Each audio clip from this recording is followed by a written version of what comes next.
sure success. All for one, and one for all.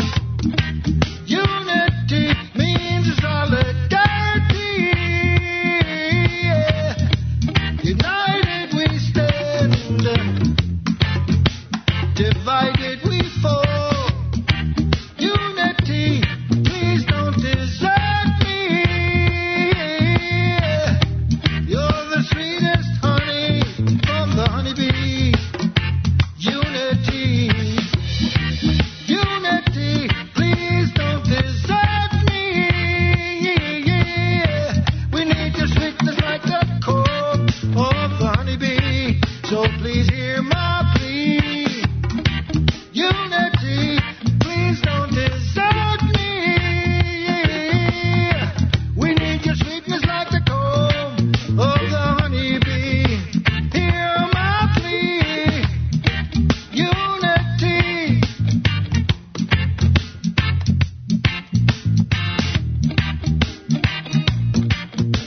Unity.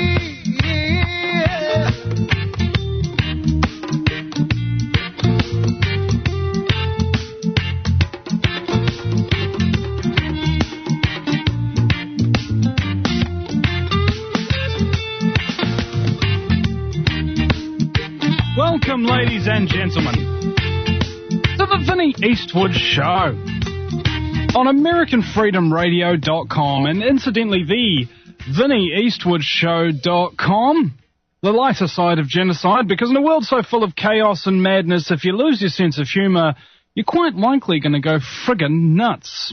Now, we have a guest on the line, I hope, by the name of Jarrah White. Jarrah, are you there? Hello, how's it going? I'm doing absolutely fabulous, particularly now that you're here, because you are I've heard an interview with you before talking about was it the moon landing and whether or not it was a conspiracy, and I'm fairly well versed with a lot of conspiracies, and this is the one that has perplexed me the most, and I'm not 100% sure if it was a conspiracy. So I hope you can put my mind at ease today by confirming or denying that fact. Well, we'll see how we go then, I suppose. Well, give us a bit of background about yourself first, so that you can, so that the listeners will be a bit more familiar with you. All right. Well, I'm a filmmaker and an astrophysics student, and since I was a kid, I've always been interested in astronomy and astrophysics, and I often looked up to the Apollo astronauts and even the shuttle astronauts, because I always wanted to be an astronaut someday. I always this is an amazing thing, being able to go into space and going to the moon. That sounds like an even greater thing, and as a child, I wanted to be the first man on Mars someday and stuff. It was very all in good fun, and then later on in life, during my teenage years, I heard that this conspiracy theory that it was faked, and I thought, whoa, that's interesting. And so I go back to what I'd previously learned about space and about the Apollo missions and stuff, and compared the conspiracy research to what I already knew, and also found various pro-NASA websites. These websites trying to convince people that the moon missions were in fact real.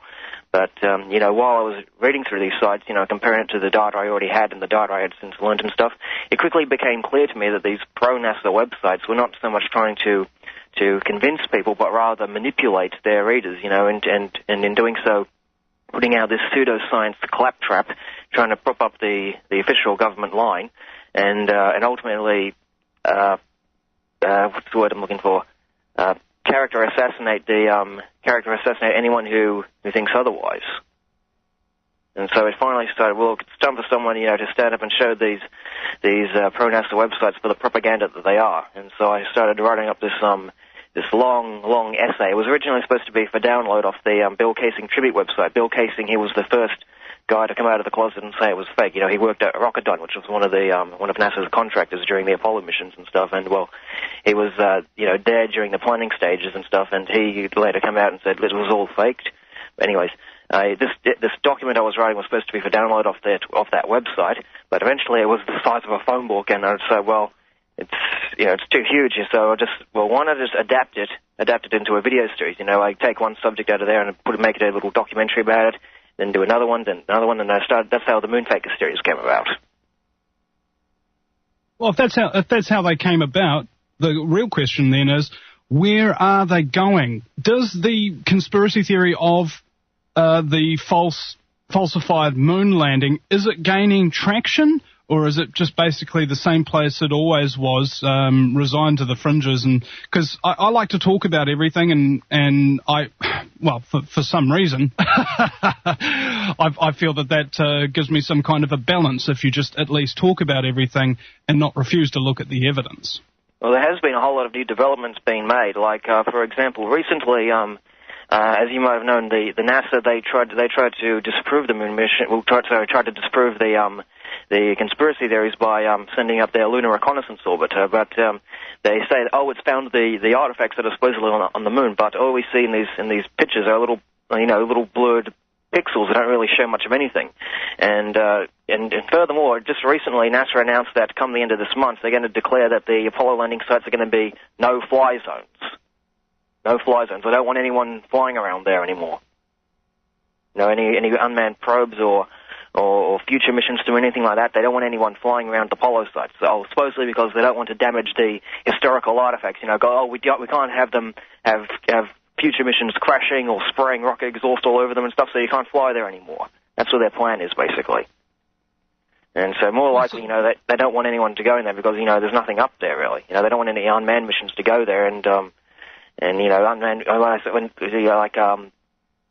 because there's all a bunch of there's a whole bunch of private organizations that are, gearing up to send their own missions to the moon, people, I suspect that a lot of people are probably going to die on the way to, if they do try to send manned missions up there, because, the reason why they had to fake the moon missions is because the radiation up there is just too severe.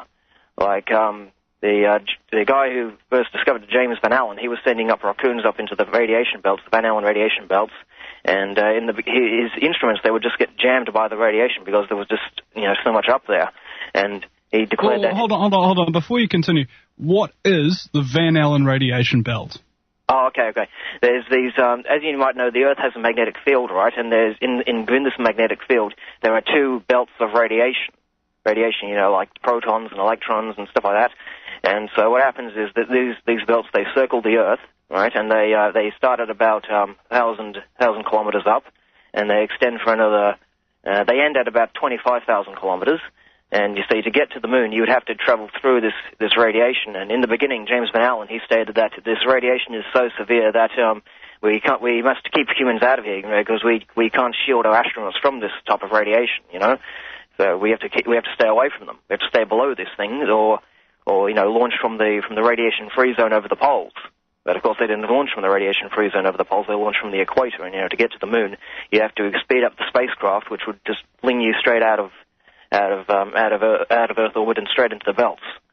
And then there's also the radiation from solar flares, which is these giant bursts from the sun that you along the way to the moon you'd be encountering all these solar flares. And what kind of protection against radiation do the astronauts have in either their suits or their craft? The spacesuits, the spacesuits were made of it was aluminium, Teflon, and some rubber. But and the spacecraft, they were just there was just like I'm trying to remember this now. There was aluminium shield, and but that's the problem, you see, because aluminium it worsens the radiation problem. Because when particles hit the spacecraft, it actually fragments into a dangerous spray of secondary particles and even photons. When say for example, when X-rays they hit the spacecraft, they release all these dangerous X-rays, and when protons hit, they release gamma rays. When the cosmic rays they hit, they release neutrons and stuff. So it's really a dangerous thing, because it just worsens the radiation problem. In fact, the International Space Station, which resides below the Van Allen radiation belts, they in the beginning they were using aluminium shielding. Right? Before they switched to polyethylene, they were using aluminium, and it would actually worsen the radiation problem. It increased it by about 3 times as worse. Like the normal radiation doses that you'd receive, on the ISS, but the aluminium worsened it. And so that's, but of course, you see, to protect the astronauts from this radiation, you would need about 2 or 5 meters of water shielding. You know, it's proposed that if you have this enormous, the water is commonly proposed because it's very effective at absorbing the secondary radiation. Secondary meaning the radiation and the photons, you know, that result through the first particles, you know, impacting the outer skin of the spaceship.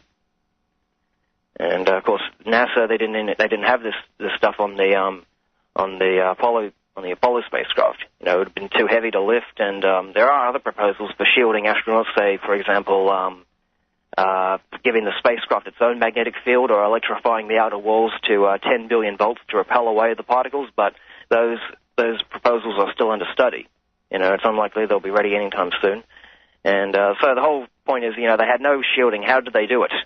You know, even the Russians, they had much thicker walls on their spacecraft, you know, and they were proposing, they said in the beginning, this is in 1963, they say, look, we can't protect our astronauts from the radiation. You know, we can't get there.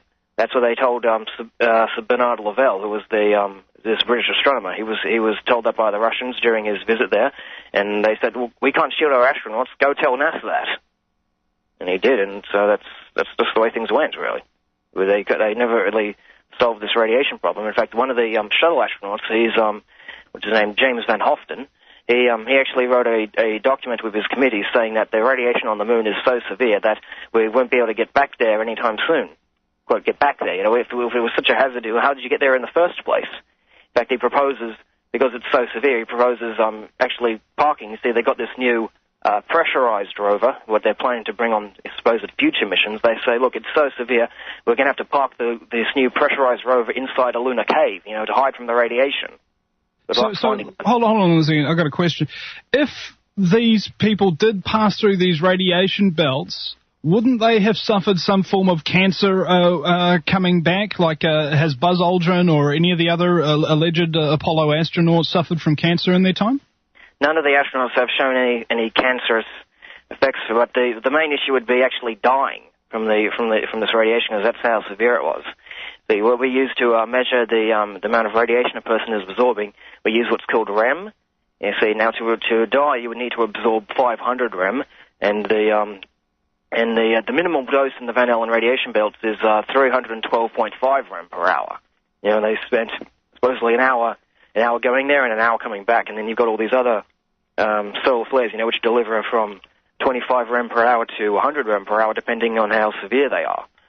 And so, you know, all this radiation would all accumulate, and they just wouldn't have been able to survive it. So they most likely would have died in space had they actually gone there. And so I suspect, you know, if any of the private organizations tries to, you know, send a man to the moon someday, they'll most likely get killed from this radiation, and we'll know for sure, you know, because that, you know, if these guys can't get to the moon, then how do they do it back then? Well, let's think about the astronauts themselves. I remember seeing a video where somebody questioned, was it Buzz Aldrin or one of the other astronauts about the moon hoax, and he smacked him. yeah, that was Buzz Aldrin. But a while back there's a guy called Bart Sabrell. He had received this footage from the Apollo 11 mission, which showed that the astronauts were in fact faking their footage of them being halfway to the moon. What they had done was they were filming this transparency of the Earth, this picture of the Earth that was clipped up against the window, you know, and they had the lights turned out in the spacecraft, let the light on the other side shine through, you know, it made them look like it was halfway to the moon when in fact they were in Earth orbit. And Sabrell, he had showed Aldrin this footage, you know, during an interview and stuff, and Aldrin threatened to sue him if he tried to release it. And 2 years later, I think it was in 2002. Aldrin had given an interview to a Japanese production company, and you know, they some television show that they were doing in Japan, and